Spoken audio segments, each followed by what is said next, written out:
મુખ્ય સમાચાર આવી રહ્યા છે। ગંભીરા બ્રિજ દુર્ઘટનાને લઈ આમોદ જંબુસર દાદર બ્રિજની સ્થિતિ પર લોકોનો આક્રોશ। આજરોજ સવારે પાદરા તાલુકાના મુજપુર ખાતે મહીસાગર નદી પરનો ગંભીરા બ્રિજ તૂટી પડવાની ઘટના સમગ્ર રાજ્યમાં હાહાકાર મચી ગયો હતો। ભરૂચ જિલ્લાના જંબુસર અને આમોદને જોડતા દાદર બ્રિજ પરથી પસાર થતા લાખો લોકોમાં ભારે આક્રોશ અને ભયનો માહોલ જોવા મળ્યો હતો।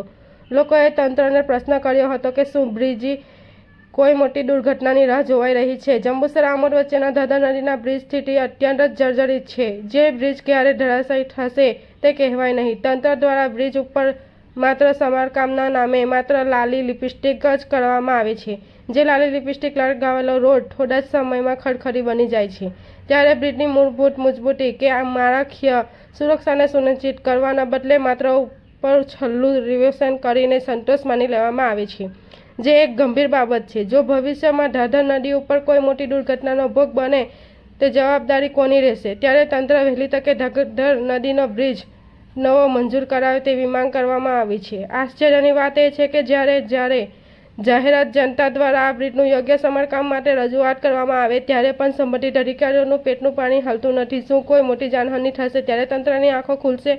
તેવા લોકોમાં આક્રોશ જોવા મળી રહ્યો હતો। આ દાદર બ્રિજ ઉપરથી હજારો વાહનો પસાર થાય છે અને લાખો લોકોમાં જીવદરી સમાન છે, ત્યારે સરકાર ગંભીરતા દાખવી આમોદ જંબુસર વચ્ચેના દાદર બ્રિજને પુનઃનિર્માણ કરાવે તેવી કોંગ્રેસના પૂર્વ ધારાસભ્ય સંજયસિંહ સોલંકી તેમજ વિધાનસભા યુથ કોંગ્રેસ પ્રમુખ કેતન મકવાણા માંગ કરી હતી। બાઇટ સંજયસિંહ સોલંકી પૂર્વ ધારાસભ્ય, વાઇટ કેતન મકવાણા પ્રમુખ જંબુસર વિધાનસભા યુથ કોંગ્રેસ રિપોર્ટર અલમાત બાદશાહ આમોદ। આપણે જંબુસર અને આમોદને જોડતો મહત્વનો જે પુલ કહેવાય દાદરનો પુલ છેલ્લા ઘણા સમયથી ખૂબ જર્જરિત હાલતમાં છે। અવારનવાર અમે તંત્રને પણ અનેક રજૂઆત પણ કરેલી છે। અહીંયા ખૂબ મોટા ખાડા પણ પડી ગયેલા છે। આજે તમે સૌ જાણો છો કે આપણા ગુજરાત રાજ્યમાં જે મુજપુરનો બ્રિજ તૂટી ગયો છે ને જેમાં માનહાનિ થઈ છે, અમુકને નુકસાન પણ થયું છે, મૃત્યુ પણ પામ્યા છે। તો આ તંત્રને અમે કહેવા માગીએ છીએ કે અવારનવાર અમે આ બ્રિજની પણ રજૂઆત કરી છે। અમે કોઈ સસ્તી લોક પ્રસિદ્ધિની વાત નથી કરતા, પણ આજે અમે તમને હાથ જોડીને વિનંતી કરીએ છીએ કે આ પુલની પણ ચકાસણી કરવામાં આવે, તેમજ હાલના પૂરતા આની પર અતિ ભારે વાહનો બંધ કરવામાં આવે, જેથી કોઈ મોટી દુર્ઘટના બને નહીં।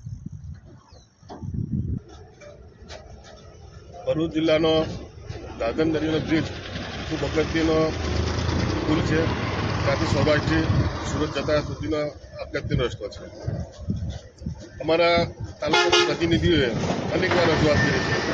આમોદ તાલુકાનો પ્રતિબંધક કોંગ્રેસનું એમના પ્રમુખ દ્વારા આંદોલન કરવામાં આવેલા છે। જંબુસર તાલુકાના કોંગ્રેસના પ્રતિનિધિ દ્વારા તેમ છતાં છેલ્લા 5 મહિનાથી સમય હતો કે આ રસ્તાને રિપેરિંગ થઈ શકે એવી તારે હતું કે ડાયવર્ઝન આપી શકાય। હાલમાં ડાયવર્ઝન આપવા માટે પણ કોઈ અત્યારે કે અમે આનું ટેન્ડર પાડવા પર તારે ટેન્ડર પાડવા તો ધારાસભ્ય હતો ત્યારે પણ આજે દરખાસ્ત તૈયાર થયેલી હતી, ત્યારે સરકારનું બજેટ નહોતું, ત્યારે પણ અમે રજૂઆત કરી કે આ રસ્તો બની ટકા બન્યા દાદરપુર તૂટે, કેટલાક લોકોને જાન ના જાય। આજે જે અત્યારે સવારમાં ઘટના બની છે મહીસાગર પર, એ બ્રિજની અંદર કેટલા લોકોને ત્યાં જાન ગયેલા છે સત્તાવાર માહિતી નથી, પણ 3 થી 5 લોકો ત્યાં જાન ગયેલા છે। 5 લોકોને રેસ્ક્યુ કરવામાં આવેલા છે।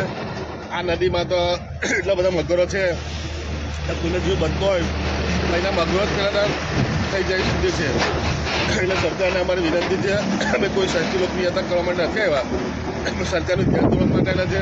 તમે ઊંઘતા હોય તો જાગો, એટલા લોકોને ધ્યાન ના જાય,